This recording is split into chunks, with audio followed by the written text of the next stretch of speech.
How's it going, guys? It's Trevor here, and I wanted to bring a video today about Tesla's Q2 earnings. Let's just say it was kind of a blowout and kind of crazy, so I wanted to bring it to all of your guys' attention in case you hadn't already seen a video on YouTube about Tesla's earnings, or if you didn't watch the earnings report yourself. I just wanted to bring kind of an informative video about what's going on over there and all the supply shortages that are bad, but as well as all of the crazy, let's say, net income and likely top-line growth ahead for Tesla stocks. So without further ado, if you like these videos, if you like Tesla stock, if you like this kind of thing, do make sure to please subscribe below and also like the video for me, please. It really helps the channel and it helps us grow as well. So thank you very much for that. Okay, first off, take a look at this beautiful, beautiful factory. If that doesn't want to make you invest, I don't know will. Okay, and here's why you came to the video, guys. Tesla releases Q2 2021 results, surprises with big profit beat. Man, look at that beautiful, beautiful Model Y right there, man. That makes me salivate. I would love a Model Y. Anyway, it says, Tesla has released its financial results and shareholders letter for the second quarter of 2021 after market close today. We are updating this post with all the details from the financial results, shareholders letter, and the conference call later tonight. Refresh for the latest information. So this is the latest information shown here. It says essentially that Wall Street's consensus for this quarter was $11.532 billion in revenue and earnings of 94 cents per share. Now, what Tesla actually now that is a different, let's say quite different than what Tesla actually reported, which was $11.958 billion, so that's a beat on top line revenue, as well as $1.45 in EPS in earnings per share, compared to a 94 cents. So essentially, Tesla was much, much more profitable than analysts had previously predicted, which is that really surprises Tesla. They always beat expectations, but check it out.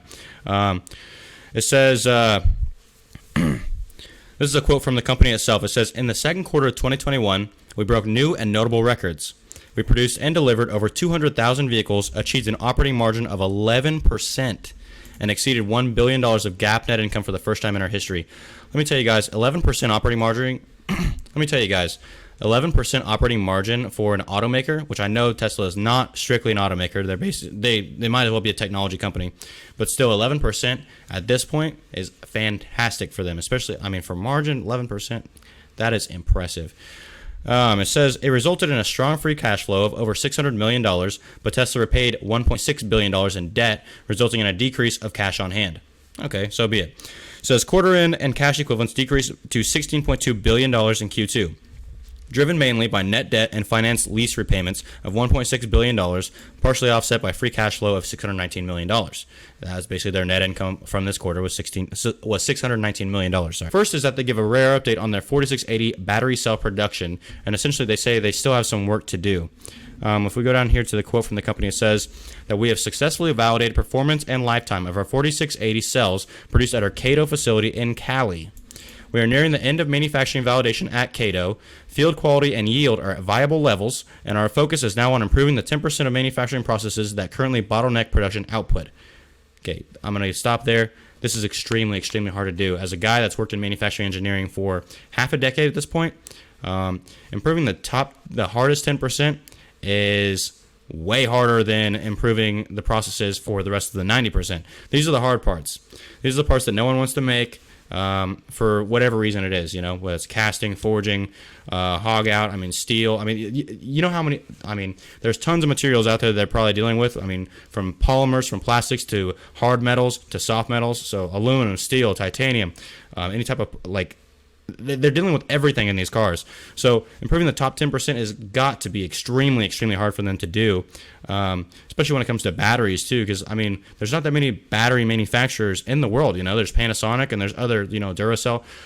There are some big battery companies, but as far as what Tesla is doing, no other company has ever tried to get the battery cell production that Tesla has right now, you know, as well as the life out of the batteries and the range that they require for all of their cars.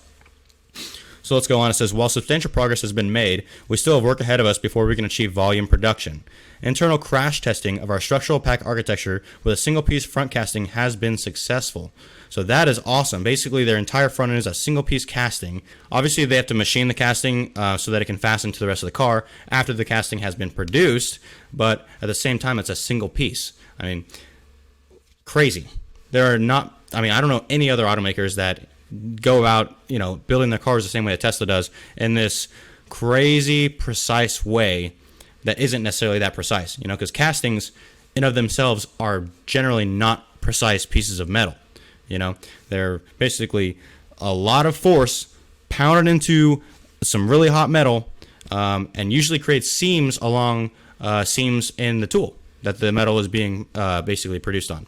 So yeah, machining castings, to be a complete part that can be fastened to the rest of the vehicle can be very, very difficult. You have to basically machine surfaces and use those as datums to locate all of your holes, all of your threads, all of your profiles. Any sort of machining that has to be done to these castings after they've been built is generally quite difficult. So let's see, you have to basically create a bunch of tool paths in a CNC machine to put all the holes and route the profile on these castings. So with that being said, the programmer that's programming the CNC machine, if he is, if that is one of the 10% hardest parts, he's going to have to go through every single tool path and try to, get better tools in there that can do the job easier, quicker, faster, or just edit his tool paths in general while dealing with the shop floor to try to see how good of a part he can make and how quickly he can make it, to try to keep up with production, for different, let's say for this casting. And I don't even know if this casting is one of the top 10% parts, but I can tell you machining castings and forgings is not easy, and getting the optimized tool paths, as well as not getting, you can't let the machine crash itself, the CNC machine that is basically finishing up these parts, because, castings and forgings are just rough. If you were to cast something or forge something, you cannot just immediately put that on a car. And I think most people that are watching this probably know that, but I'm just letting everyone know that machining, casting, and forgings is not easy. It's not an easy thing to do. And even in 2021, there are a lot of really precise CNC machines out there that can get the job done, but you need a good programmer, you need a good operator, you need good setup sheets. Your whole process has to be outstanding for a production casting and forging. If you have to make just like a spares part, let's say for an airplane or for a car, so you only have to make one, that maybe somebody sends you 5 castings and say, hey, we need one of these parts to work, so you can scrap 2, 3, maybe even 4 of the casting or forgings, because you only have one to make. But for production vehicles, for production single piece castings that have to be machine complete precisely, very difficult to do. Let's go on. In short, Tesla managed to get some progress done, but they still have more work to do before achieving any volume production. The 4680 battery cell is expected to power several of Tesla's upcoming new vehicle programs, including Tesla Semi. Huge. We know the Semi is coming out, and it's gonna be game changing for Tesla. I know it's got a lot of models that have basically been game changing, but the Semi really is. If they get, when they get Tesla Semi to mass production, it is going to change the logistics of this country as well as possibly the world. So basically, including the Tesla Semi and the Model Y produced at the Gigafactory, Texas and Berlin. This last statement here, that they have production goals of 100 gigawatts by 2023 and 3,000 gigawatts by 2030, is crazy growth. So we'll see if they achieve it.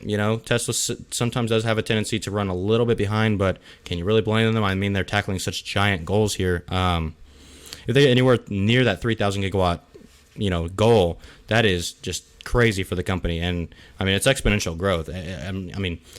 How are they not going to deliver a crazy amount of vehicles? In this Q2 earnings report alone, they reported 200,000 deliveries. So that is essentially, if you multiply that by 4, that's 800,000 deliveries per year. How long is it before Tesla actually gets to that million deliveries per year? I think it could be this year, and if not, I'm pretty sure it's going to be next year. I appreciate you guys watching my video. If you did like it, please make sure to subscribe. Drop a like below so more people can see it. It helps my channel out a lot. And yeah, thanks for watching, and have a great week.